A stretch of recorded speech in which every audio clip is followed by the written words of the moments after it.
In their most recent match, Nick Kyrgios and Thanasi Kokkinakis lost in the Nitto ATP Finals in Turin, Italy. The Croatian team, Mektic and Pavic, defeated the Australian team in just 2 sets, 7-6 and 7-6. This means that the Special Ks are eliminated from the end-of-season ATP event, ending their dreams of dominating doubles. So what does this mean for Kyrgios? Also, why did he accuse a crowd member of being drunk, and did a baby really interrupt the match? Here's what you need to know. First up, Nick Kyrgios and Thanasi have been eliminated from the ATP Finals. Here's what you need to know. The doubles draw of the ATP Finals has seen Nick Kyrgios and Thanasi Kokkinakis eliminated. The Special Ks fell 7-6-4, 7-6-4 to Mektic and Pavic in their final group stage match. The outcome comes after an incredible comeback victory in their second game, which momentarily kept them in the season-ending event. The Australian duo would have advanced to the semifinals with a victory over the number 4 seed Croatians, but due to their third-place group finish, they were forced to leave Turin. Mektic and Pavic were already guaranteed spots in the last 4 going into the match, but they were able to capitalize on their momentum and keep their perfect record at the 2022 competition. Both teams battled hard, but neither pair managed to secure a breakpoint. However, the Croatians' expertise shone through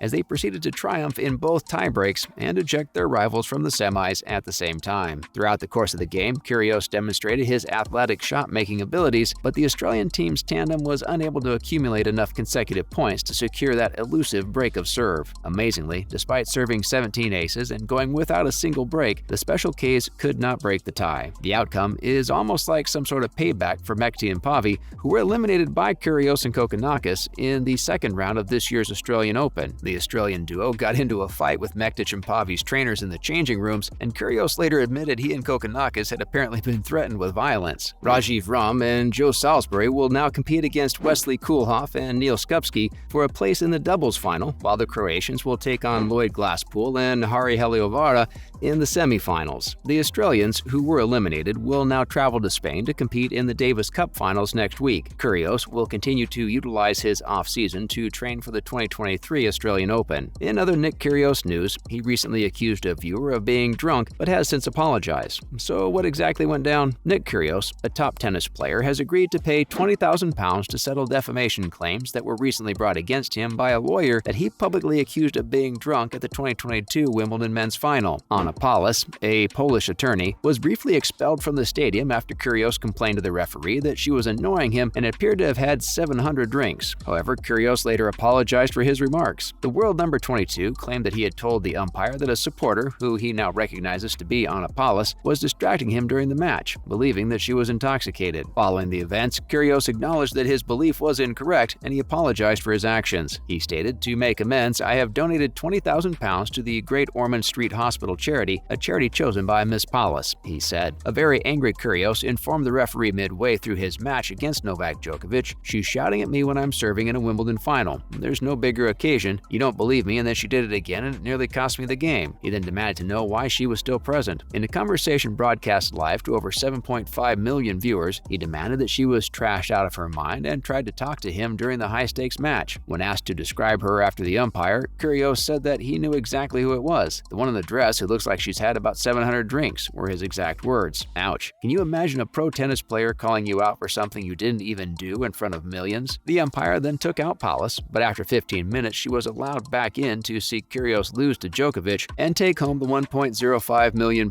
second-place prize. The 32-year-old medical attorney declared shortly after the competition that Kyrgios had made a reckless and unsubstantiated charge against me and that she had no alternative but to sue the pro tennis player for defamation in order to clear my name, even though she was not that upset about the actual incident. Now, the saddest thing about all of this is that it isn't all that surprising considering Kyrgios and his past. He has done some outrageous things, and this just adds to that list, unfortunately. Also, was Kyrgios' doubles match interrupted by a baby? Simply put, yes. The match between Nick Kyrgios, Thanasi Kokkinakis, and Neil Skupski, Wesley Koolhof in the ATP Finals doubles was interrupted by a newborn. Social media users shared the moment after it was recorded. Skupski and Koolhof prevailed 6-7, 6-4, 10-5 in the match. Some tennis supporters criticized the parents for taking the infant to a tennis tournament. A supporter wrote on Instagram, "Why would you bring a baby to a tennis venue? You're asking to get embarrassed." Other tennis fans accused the competitors of stopping the match. "Why can't pro tennis players play with a bit of noise? Have they been practicing in a library?" one fan commented. In other news, Djokovic receives the biggest tennis paycheck in history. How much? Let's take a look. To cap off a remarkable season for the Serbian, Novak Djokovic defeated third-seeded Casper Ruud to win his record-tying 6th ATP Finals championship. Pretty impressive, right? Djokovic beat the competition 7-5-6-3 to win his first championship there since 2015 and tie Roger Federer's record. After winning the match with an ace, the 35-year-old Djokovic, who had lost his last 2 finals appearances in the competition, raised his arms and grinned widely. Djokovic won the coveted year-end competition at the oldest age and walked away with the biggest tennis paycheck in history after going undefeated with the ATP Finals trophy after winning $7.05 million. After losing in the finals at Miami, Roland Garros, and the US Open this year, it was Ruud's 4th defeat in a major title match. In 4 encounters, Ruud has failed to win a set against Djokovic. Djokovic got off to an incredible start in Turin and faced 2 break points in Ruud's opening service game. The Norwegian was able to bounce back despite having to stop a second break point in the 9th game. Djokovic finally broke Ruud's serve after 4 tries, and it came at a vital time on set point when Ruud fired a long backhand, causing the Serbian to jubilantly pump his fist in the air. Then in the 4th game of the second set, Djokovic broke once more, and Ruud was unable to recover. With victories in Tel Aviv and Astana before making it to the Paris Masters final, Djokovic finished the year with an 18-1 record. Among his 5 victories this year are victories at Wimbledon and in Rome. And finally, the Djokovic drama could very well put travelers from coming to Australia. Here's why. According to the managing director of Adelaide Airport, the treatment of Novak Djokovic by Australian officials earlier this year has discouraged tourists from traveling there. Brenton Cox said it was a legitimate concern for many prospective travelers that they may also be imprisoned or deported once they were in the country on the Australian Aviation podcast. Cox emphasized the incident's negative impact on the international recovery of the aviation industry, along with aspects of Australia's response to the epidemic. He told host Adam Thorne that we have observed that it's the Aussies who are traveling out and exploring the world, but people aren't coming here. He also elaborated simply by recalling watching the moments when Djokovic was disqualified from the Australian Open, and he thought, wow, there are a lot of eyes on this right then, and there are many people who wondered, well, if I come to this country, am I going to be trapped? Similar to the state border risk?